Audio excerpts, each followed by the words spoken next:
There are moments in life when a person sees something no one else notices. A subtle shift in someone's eyes. A trembling beneath a smile. A truth quietly leaking through the cracks of ordinary conversation. Most people never recognize these signals. But for a rare few, perception cuts deeper than comfort allows. Carl Jung believed these individuals lived close to a hidden frontier, the threshold where the conscious world collapses into the great unmapped territory of the psyche. The danger, he warned, isn't the vision itself. It's what happens when you walk through that threshold alone. Jung came to this realization not through abstract theory, but through encounters with people whose perception was so precise, so uncannily attuned, that it threatened the fragile social fabric that keeps humanity from confronting its own unconscious. He called this differentiated perception. And he feared it even as he studied it. Because to see what others don't is to stand at the edge of a world that may never accept you. But what exactly is the mind seeing when it sees too much? The answer would pull Jung into the heart of the unconscious, and into the first loop of a psychological mystery that has followed humanity for centuries. The story begins in 1913, at the height of Jung's own crisis after separating from Freud. During this period of inner turbulence, he met a patient whose presence altered the course of his work. She was quiet. Almost unnervingly so. A highly introverted intuitive type, as he would later classify her. But what struck Jung wasn't her silence. It was what she saw. She could walk into a room and detect every unseen emotional current. Who was lying? Who was hiding pain? Who resented whom? Who feared what? Jung wrote, "She perceives unconscious contents in others with extraordinary accuracy, but this capacity brings distress rather than advantage." This wasn't delusion. Jung tested her observations meticulously. And every time she was right. But accuracy didn't save her. It destroyed her. Friendships crumbled. Employers dismissed her. People turned cold around her, as if she were a mirror reflecting what they refused to acknowledge. Jung realized he wasn't treating an illness. He was witnessing an evolutionary burden. What happens when the unconscious becomes too conscious? And yet, there was something missing. A deeper mechanism at work, lurking beneath the surface of perception. Why did this kind of awareness isolate its bearer? Jung sensed it had something to do with a force he later called the shadow. A force that would lead him toward the next revelation, one far more unsettling. Jung discovered that people who see deeply inevitably provoke something in others, a quiet panic, a tension, a defensiveness that seems out of proportion. He realized why. Highly perceptive individuals become targets of shadow projection. Humans don't fear truth. They fear being revealed. And those who perceive unconscious patterns become unwilling mirrors, reflecting everything others suppress. Jung wrote, "When one sees clearly what others refuse to see, one becomes the mirror that society cannot bear to look into." This was the true danger.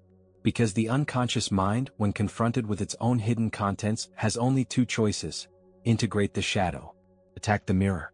And more often than not, it chooses the latter. Jung began seeing a pattern. Those with advanced intuition were accused of causing the problems they merely observed. They became scapegoats, containers for collective pain. But this raised a deeper question, perhaps the most pivotal of all. If perception itself isn't the curse, then what is? Jung followed this question into the heart of his life's work, the process he believed could turn dangerous perception into extraordinary transformation.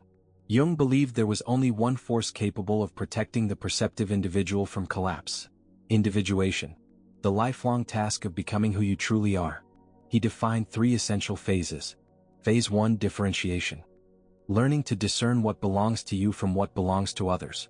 Highly perceptive people often absorb emotional currents that aren't theirs. Individuation demands solitude, time for the psyche to settle, to separate, to recognize its own voice. Phase 2: shadow integration. To see others clearly, you must first see yourself. Without integrating your own shadow, perception becomes distortion, and intuition becomes intrusion. Jung taught, everything that irritates us in others can guide us to understanding ourselves. Phase 3: conscious participation. This stage transforms perception into service.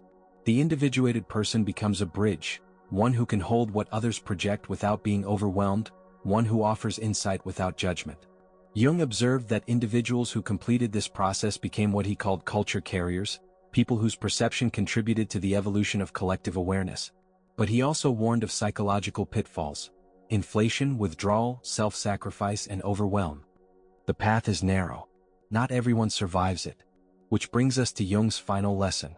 After 3 years under Jung's guidance, his 1913 patient changed profoundly. not by seeing less but by seeing differently. She learned to hold her perception lightly, to let insight flow without consuming her identity, to speak truth gently without forcing transformation on others, to offer clarity as a gift rather than a burden. Jung wrote, she learned not to see less but to see more wisely. This, he believed, was the destiny of the perceptive individual, to transform dangerous vision into conscious wisdom. Because humanity needs those who see deeply, not to expose others, not to dominate, but to guide. You are not broken because you perceive what others miss. You are simply standing at the frontier of consciousness, where few have walked and fewer have understood the magnitude of the journey. The question is no longer whether you see too much. The question is whether you'll learn to integrate what you see, to carry your perception with humility, courage, and clarity. If you feel called into this path, if Jung's words echo something ancient inside you, if you have always sensed more than others speak, then this journey is yours. If this video resonated with your inner world, share in the comments what part of Jung's philosophy speaks to you the most. And for deeper explorations into the mysteries of the psyche, subscribe and join this community of inner travelers. Thank you for watching.